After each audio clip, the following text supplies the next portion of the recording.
Hello everybody, my name's Terry, I'm the board modeler, and this is the SEPECAT Jaguar GR.1 in 1:72 scale by Italeri.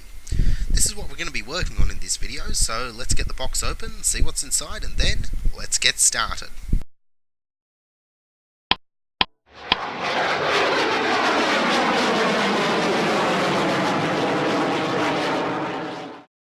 So, let's take a look at the kit's parts then, shall we?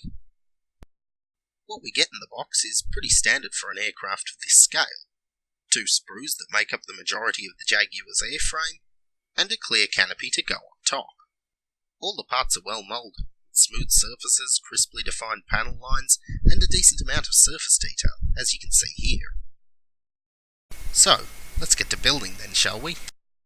We'll start off with the pilot's seat, which means cutting out the parts we need, cleaning up the attachment points, and sanding down the edges to ensure a tight fit. Once that's done, I glue on the seat side panels,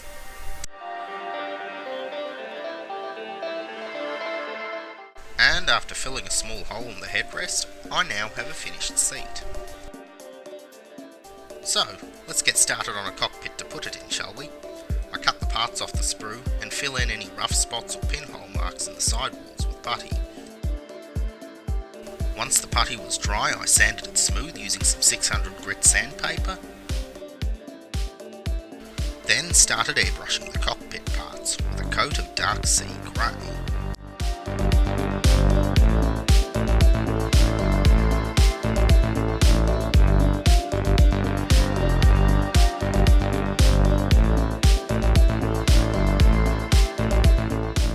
From the photos I found online, it appears that the cockpit floor is a slightly lighter shade to the instrument panels, so I masked off the panels,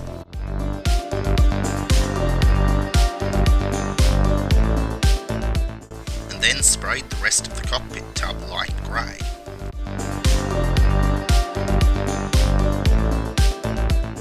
I also painted the cockpit sidewalls in areas where they might be visible. And that's not actually the end of the cockpit painting, because in this kit, the bottom of the cockpit is the top of the landing gear bay, so I had to paint the bottom half of all the cockpit parts yellow-green. While I had the airbrush out, I also painted the main landing gear bays on the rear fuselage.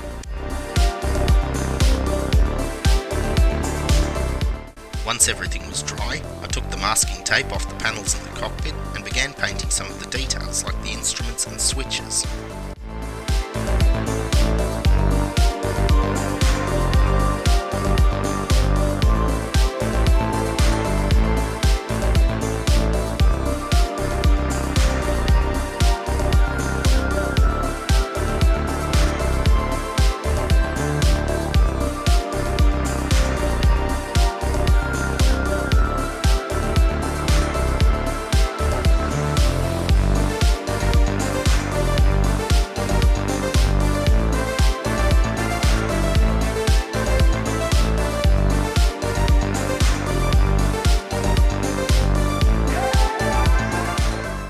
Aside from the cockpit details, I also painted in the seat cushions,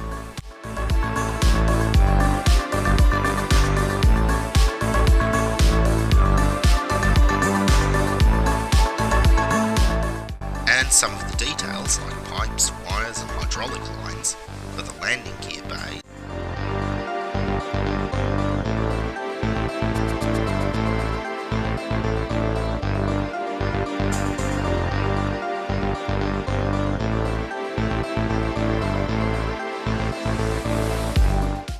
Before I closed up the cockpit, I added a wash to weather it and emphasise the details, and then painted the glare shield over the instrument panel flat black. Once the paint had dried, I could start assembling the cockpit, starting off with the pilot's joystick, then adding the instrument panel, and finally gluing the cockpit tub to one side of the front fuselage.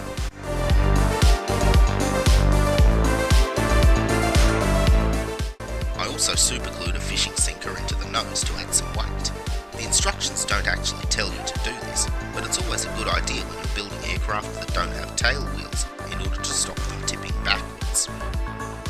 I then added the second half of the fuselage to close off the cockpit. I left out the seat to make it easier to mask when airbrushing, although as it turned out I could have just added it now with no ill effects.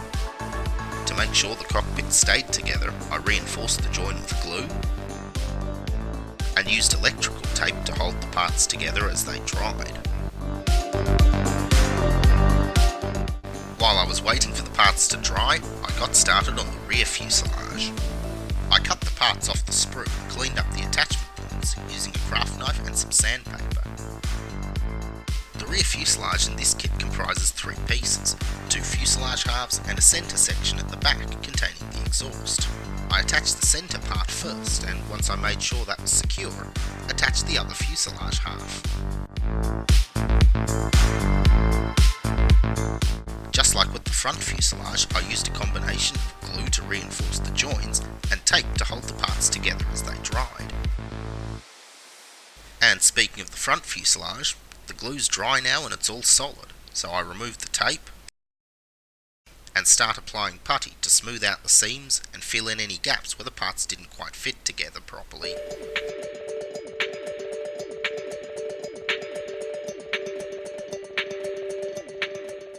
I give the putty a couple of hours to dry, then I sand it smooth.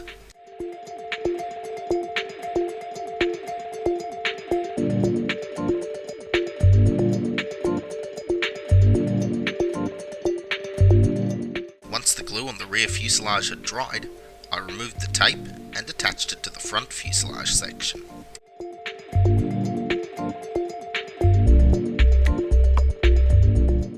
Once it was on, I used extra glue to reinforce the join and keep it solid. The wings and upper fuselage came in one piece, and I simply glued them on top of the fuselage assembly.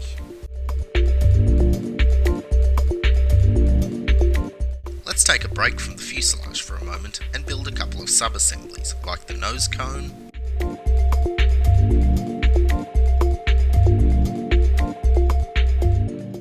and the air intakes. I painted the inside of the intakes NATO green, and once the paint was dry, I glued them together.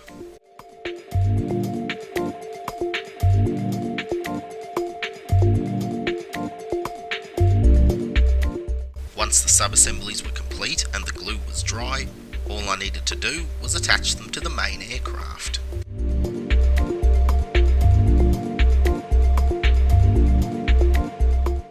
The parts I'm attaching now are called wing fences. Many swept-wing aircraft have these to improve control and reduce the risk of stalling, but the Jaguar is unique in that its wing fences can also be used as hardpoints for missiles. Just not on the particular aircraft that we're building right now, unfortunately. Anyway, back to building. I used putty to fill in all the gaps in the airframe. There are quite a few gaps to fill though, so how about I give you a rundown of the aircraft's history while I work on them. The SEPECAT Jaguar fighter bomber was produced by an Anglo-French consortium called the Société Européenne de Production de l'Avion École de Combat et d'Appui Tactique, which thankfully we can shorten to SEPECAT. That, roughly translated, means European Company for the Production of Aircraft for Combat Training and Tactical Support. And that's exactly what the Jaguar was intended to be, an advanced training aircraft that could also be used for light strike operations. However, by the time the first prototype had flown in 1968, the JAG's light strike version was being reworked to be a supersonic attack aircraft, to fill the void left by the cancellation of the British TSR-2 and European AFVG programs. The British Royal Air Force ordered 165 Jaguar attack aircraft, known as the GR.1A, in 1974. These planes were intended to provide air support to ground troops and to deliver tactical nuclear weapons in the event of a Soviet invasion of Western Europe. Fortunately, the Soviets never invaded, but the GR-1's capabilities and the skills of their pilots were honed in places ranging from the Arctic Circle to a series of takeoffs and landings on a British motorway. During the 1980s, 75 of the GR1s got their first upgrades to GR.1As, which gave them improved avionics and more powerful engines. The remaining Jaguar fleet was gradually being replaced by the Tornado, an aircraft which was based on the aborted AFVG jet that the Jaguar was originally supposed to support. The GR.1As continued in RAF service, and 12 of them went to the Middle East in 1991 as part of Operation Granby in the First Gulf War. They performed superbly, with no losses over 612 missions, and their success led to the Jaguar fleet being upgraded twice more, first to GR.1Bs, then to GR.3 standard. The Jaguars were finally retired in 2007 due to budget cuts which made them too expensive, but some of the airframes were retained as training equipment for RAF fitters. Well, that's the end of the history lesson, and thanks to some putty, some sandpaper and a few sneaky jump cuts, I'm now at the stage where all the bits I attached look like they're part of the same aeroplane. I'm now restoring the detail, like panel gaps and access doors, that was lost during my filling spree. I use a scribing tool, basically a pen with a needle in the end, to redraw the panel lines, and a piece of tape to make sure that they're straight.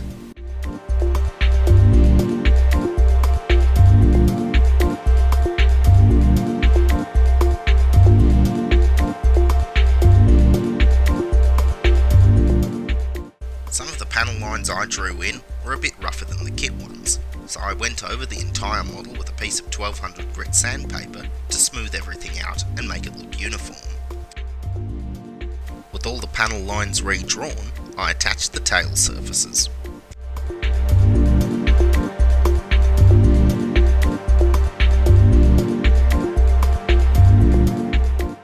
Something to watch out for is that the Jaguar's horizontal stabilisers have a strong anhedral, or downward angle. Check to make sure that they look right before you glue them into their final positions.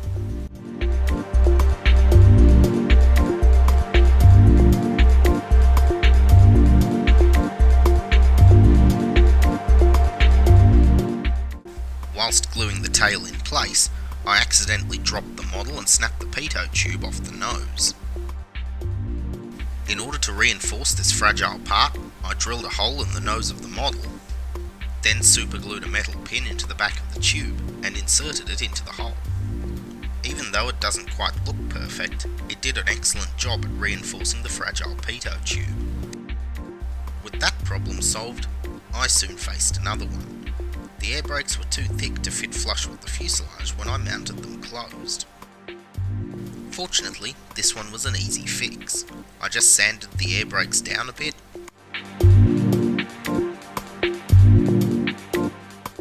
and once I'd gotten them thin enough, I simply glued them in place.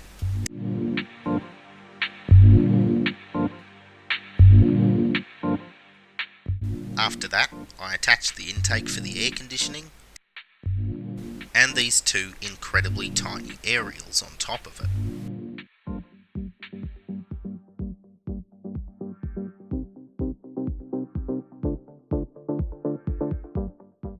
I then tested the cockpit canopy and head-up display, which turned out to be so big that it wouldn't actually fit in the cockpit. So I cut a new display out of clear plastic and used white glue to attach it to the cockpit's glare shield. My scratch-built head-up display fit perfectly under the canopy, so I masked off the two canopy sections and attached them to the aircraft using white glue.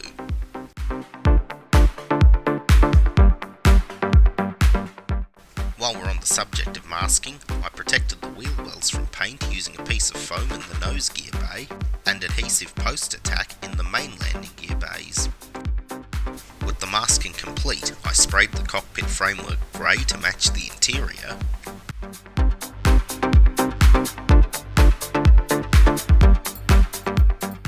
and then gave the aircraft its first coat of white primer.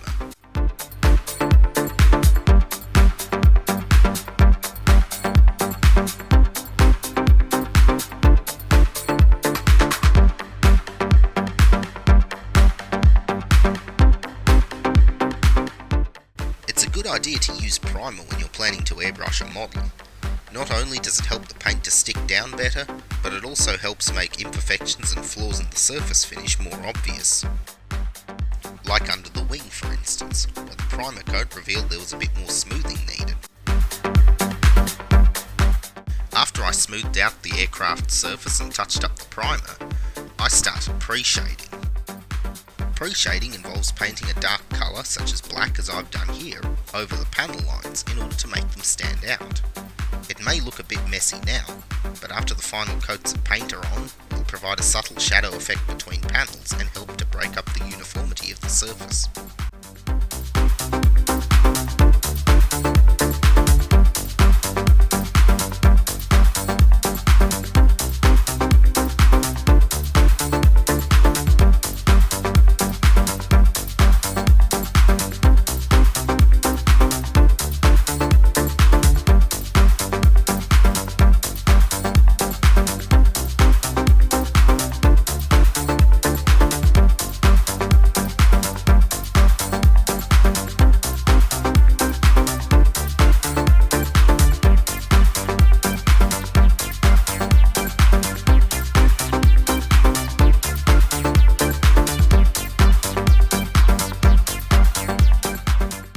Once the pre-shading had dried, it was time to give this lean, mean flying machine its first colour coat of NATO green.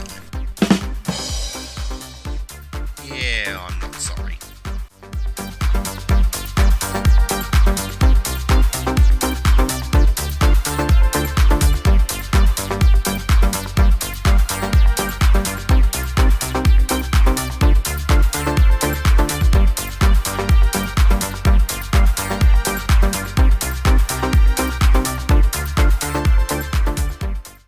After the green coat had dried, I used a different green tape, to mask off the areas for the next camouflage colour.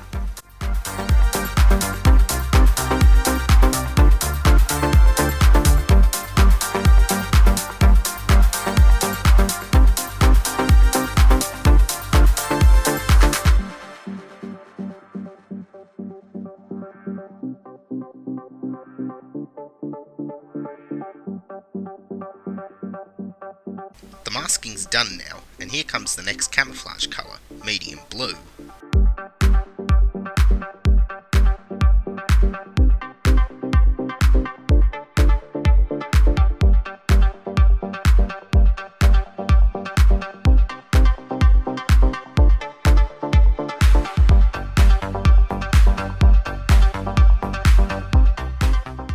Followed by a gloss clear coat to protect the paintwork.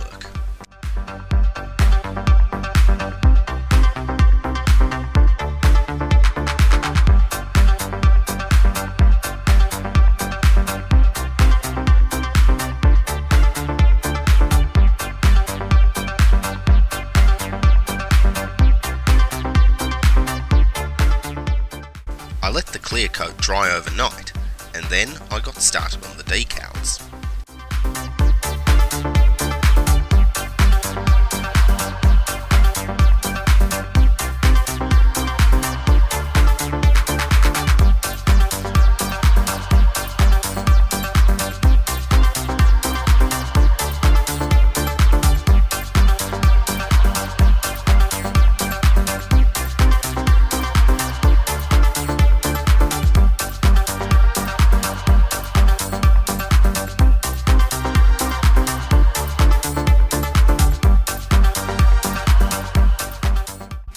To help some of the larger decals conform to panel lines and surface details a bit better, I used some decal setting solution.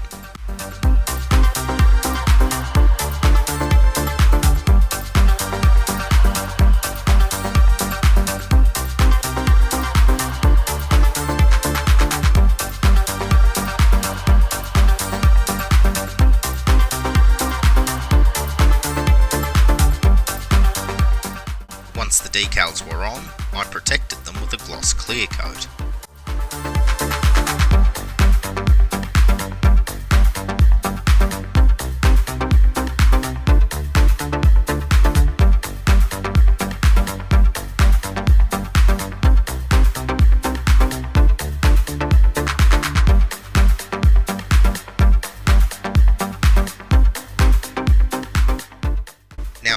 look like I'm clear coating the clear coat here, but I'm actually not. What I am doing, in fact, is spraying a thin layer of hairspray onto the model. The reasons for this will become clear a bit later on, but at this stage I need to point out that the underlying clear coat has to harden completely before you spray the hairspray over the top. Leave it to dry for at least a couple of days, so that it's nice and hard and can protect the paintwork underneath.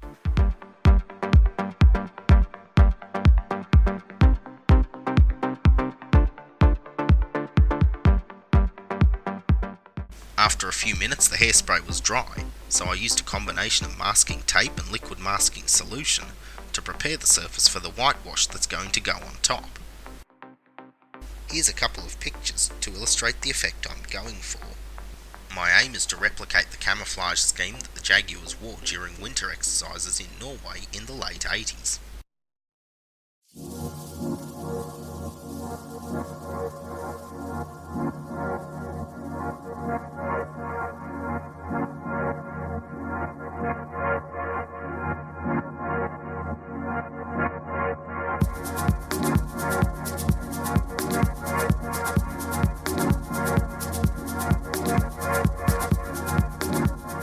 After the masking was done, I sprayed on my whitewash. This was made out of white and tan colours to replicate the slightly off-white look of the whitewash in my reference images.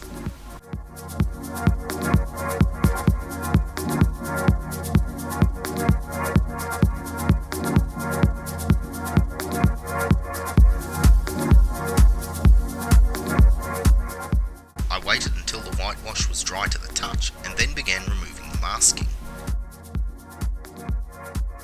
In small areas and around delicate parts, I used tweezers to get the masking solution out, but on large areas like the wings, I could simply roll it off with my fingers.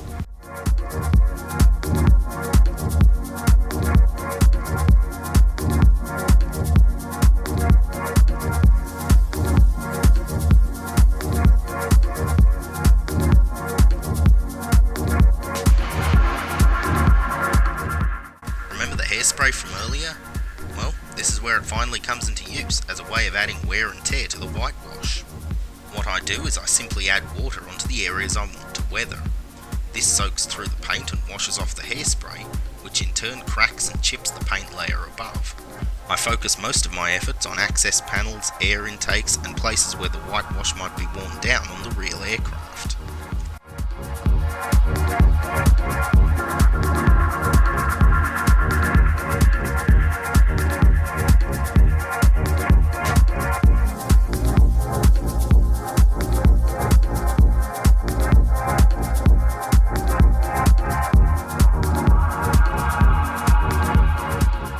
After I'd finished with my hairspray chipping, I protected the model with a gloss clear coat. This is especially important here, as it protects the water-soluble hairspray from getting wet, and means that you don't accidentally wash away all your hard work.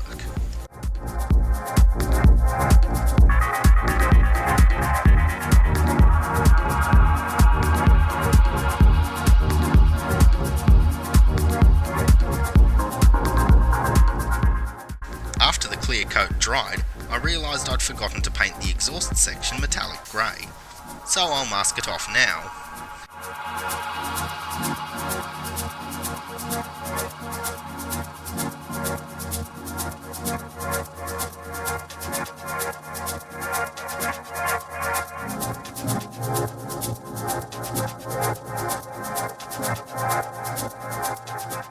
And with the masking done, I can finally paint the aircraft's exhaust metallic grey.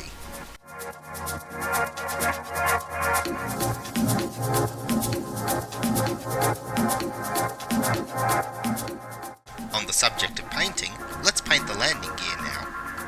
The landing gear legs get painted in a mix of white and light grey.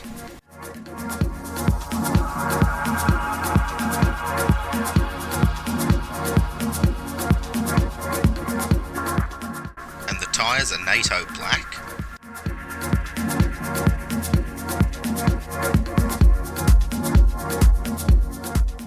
With aluminium wheel humps in the middle.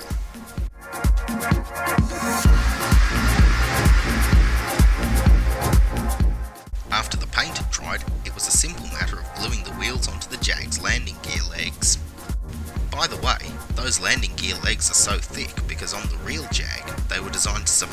punishment of landing on an aircraft carrier. The naval version of the Jaguar never entered service, but the strong landing gear developed for it was fitted onto the production aircraft. This enabled them to operate from unprepared or non-existent airstrips, a handy feature to have for a frontline attack plane. With the landing gear done, let's return to the airplane, where I remove the masking tape and create a problem for myself by accidentally breaking the pitot tube off the nose. So I did what I should have done in the first place and replaced the pitot tube with a much stronger metal needle. And after touching up the whitewash on the nose, I think my new pitot tube turned out pretty good.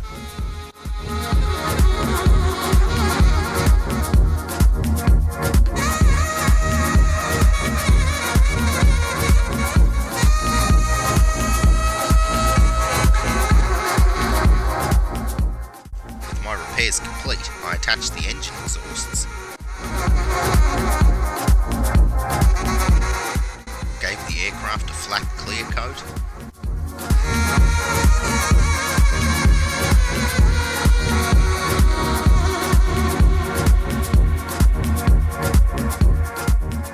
and used some pigment powders to weather the aircraft a bit further. Powders like this are good at simulating the build-up of dust and soot over time, so I mostly use them around the landing gear bays and machine gun barrels.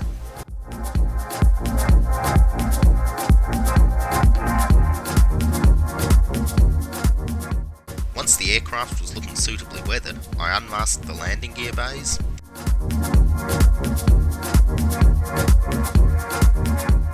and then glued the landing gear into them.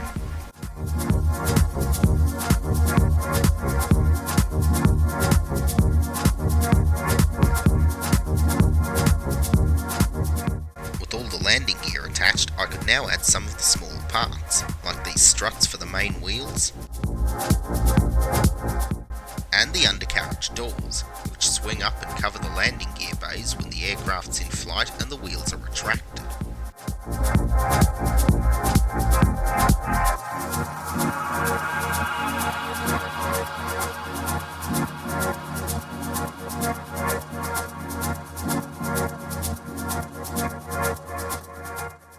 With the Jag now standing on its own wheels, I gave it some payload, including this reconnaissance pod under the fuselage, and these additional fuel tanks under the wings.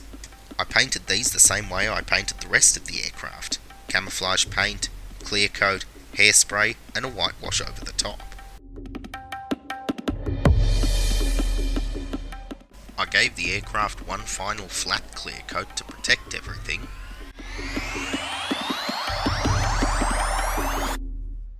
and then, finally, removed the masking tape from the canopy.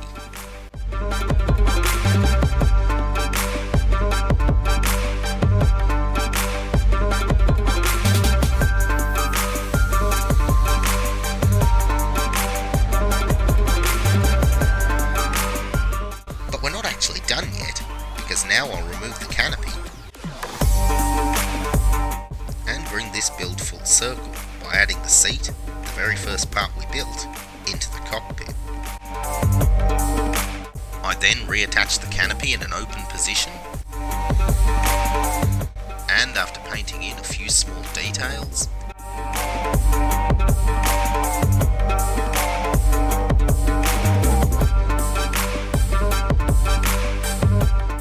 this SEPECAT Jaguar is all ready for the Norwegian winter. Thanks for watching. I hope you enjoyed the video and maybe even learnt something. If you did like it, let me know, and why not subscribe to the channel if you want to see more. I promise I'll actually post more frequently in future. Anyway, I'm Terry, I've been the Bored Modeler, and this is the SEPECAT Jaguar by Italeri in 1:72 scale. See you around!